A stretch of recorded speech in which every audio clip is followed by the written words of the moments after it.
Mapagpalang araw po at gabi sa lahat. Ako po ay narito na naman muli upang magbabahagi sa inyo ng 10 uri na orasyon na pangtapal sa pasyente.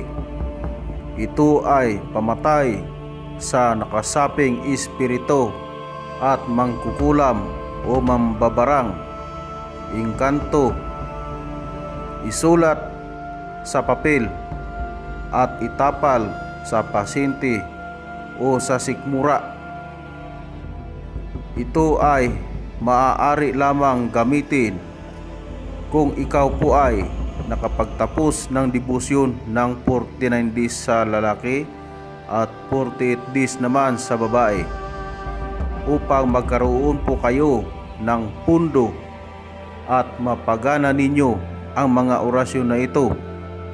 Sa mga hindi pa po nakapagdebosyon ay huwag nyo pong subukan gamitin ang mga orasyon na ito, dahil baka kayo po ay balikan ng mga masasamang espiritu, mangkukulam, mambabarang o engkanto na gumagambala sa iyong pasyente na gagamutin. Dapat nakapagtapos po kayo ng debosyon ng 49 days. Narito na po ang unang orasyon na pangtapal sa sikmura ng pasyente. Krusak martabaram pad so liiso babaragnas Dios dium naak. At ito po ang pangalawang orasyon. Pitarka arka asirika amartika amatur puh. Ito naman po ang pangatlong orasyon. Hebro saram tiur pam human.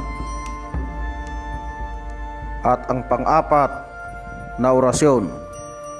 Matam mitam mikam mak mamitam maim pumaim malamurok milam mumumum.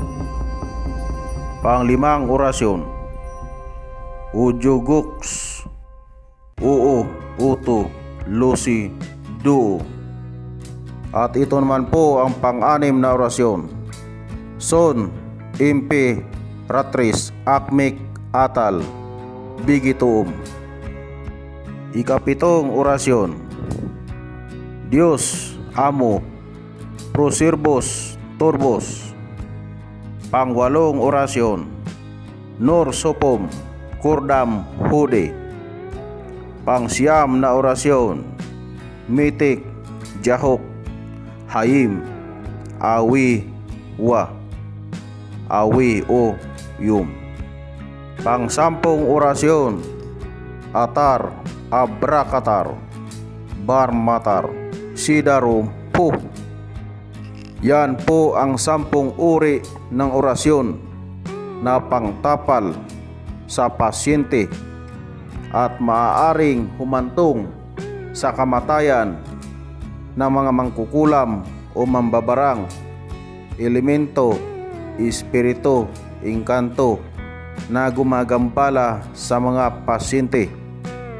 Ngunit paano nga ba ang pagganap nito?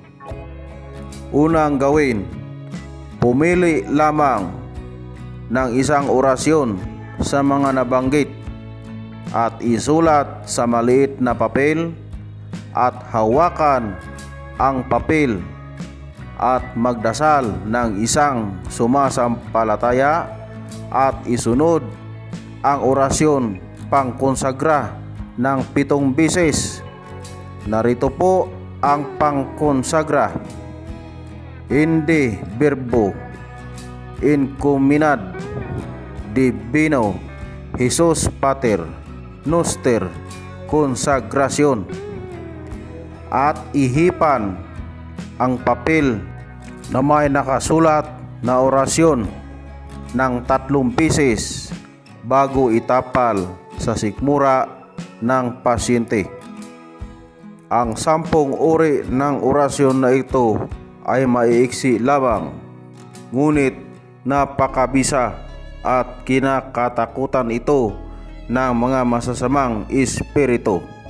At dito po nagtatapos ang video na ito. Sana mayroon po kayong natutunan sa aking binabahagi sa channel na ito.